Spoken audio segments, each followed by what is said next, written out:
I'd just say 30 miles. Thank Be you. an easy number Thank for you. y'all.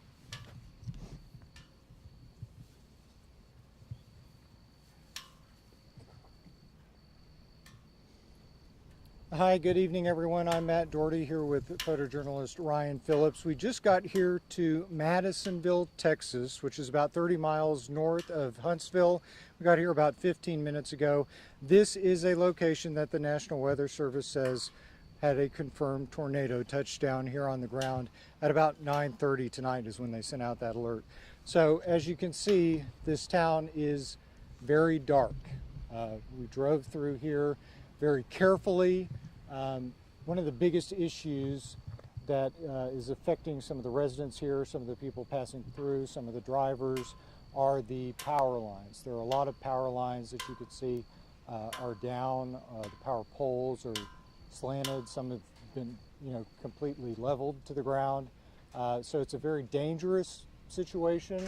We were lucky enough to find a spot where we could park the news unit, and we've got a flashlight, so we're going to carefully walk through a little bit of this where they have the intersection shut down right now. So we don't have too much information confirmed right now. This is a small town, about 4,500 people live here. So they also have a small police and fire department as well, and all of them are very busy right now. They're occupied. They've shut down this road right here. This is Highway 75 right in front of you. And if you look to the left a little ways, that is Collard Street.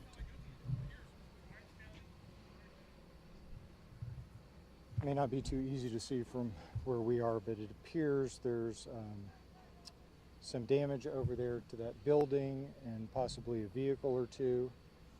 We just haven't been able to get close enough to see that.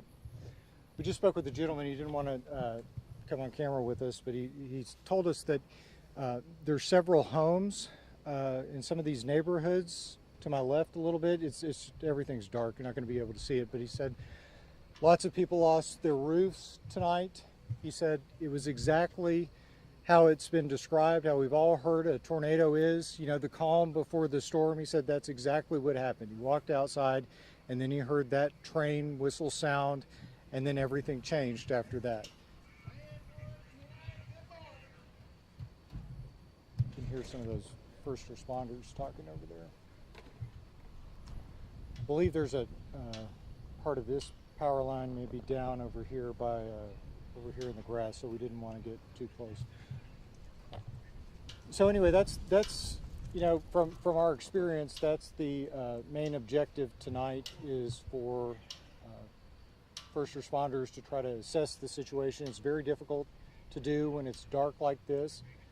All the power is out in the entire town, but they need to make sure that everyone is safe, and they need to make sure that the roads are clear of these downed power lines, because that's a hazard for residents. It's a hazard for the power company workers who are coming here to try to repair and restore some of this power, and it's also for the first responders. It's dangerous when they're trying to go through these side streets and neighborhoods in this town. So that's going to be another one of their objectives. You can see this tree excuse me, in front of us. Looks like it was just snapped. The neighbor that we spoke with says he's just grateful that the nursing home was spared. Apparently there's a nursing home nearby. We haven't seen that, but he said he was grateful that that was spared.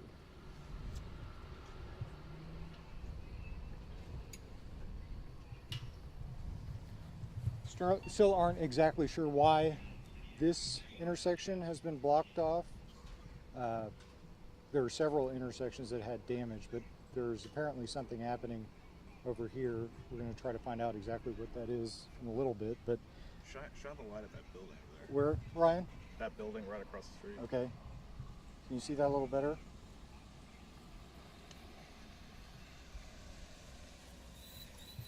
Oh, here's a sheriff's deputy. Maybe he'll tell us what's going on.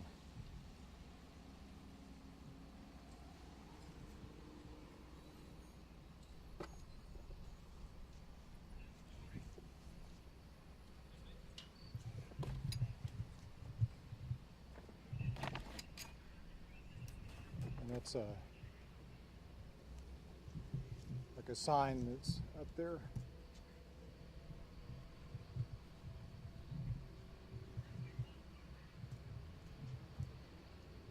Do you know what they're doing at this intersection? What they're doing? Yeah, why they're focusing all their attention over there? Just because it's an intersection. I mean, they got to get that. They just put these directional light poles up not too long ago. Okay. And that one pole's completely laid down across the road on the power line. So it's not a tree where they just cut out of there. They're going to have to get something to grab it out of there.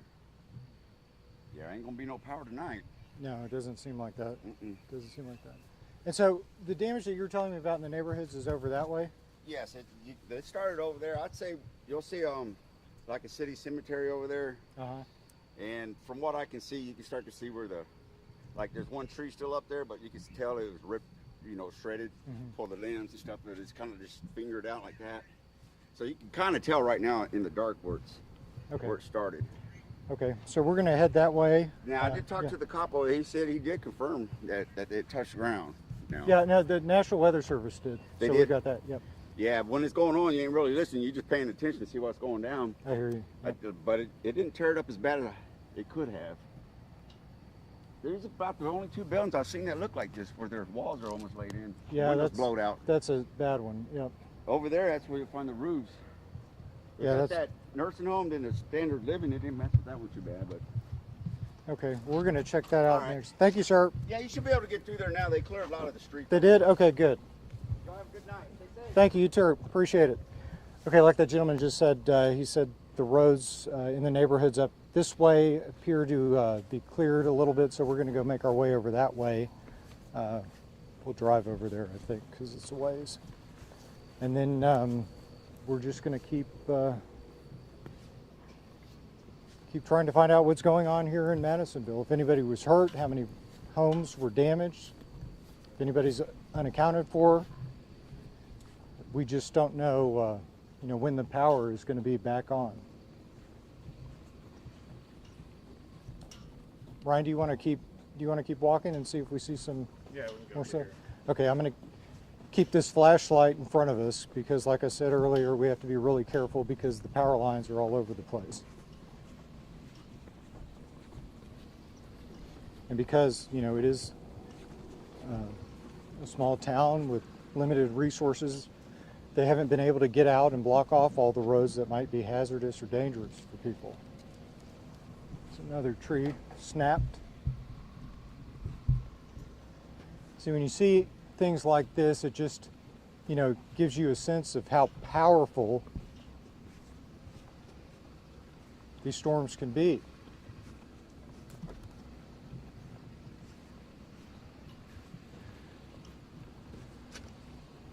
Looks like a down power line right there. Where? It's right in front of us. Yeah, you can see that the wires hanging down and stuff, and that power pole is on its slanted, pulled out of the ground, or snapped.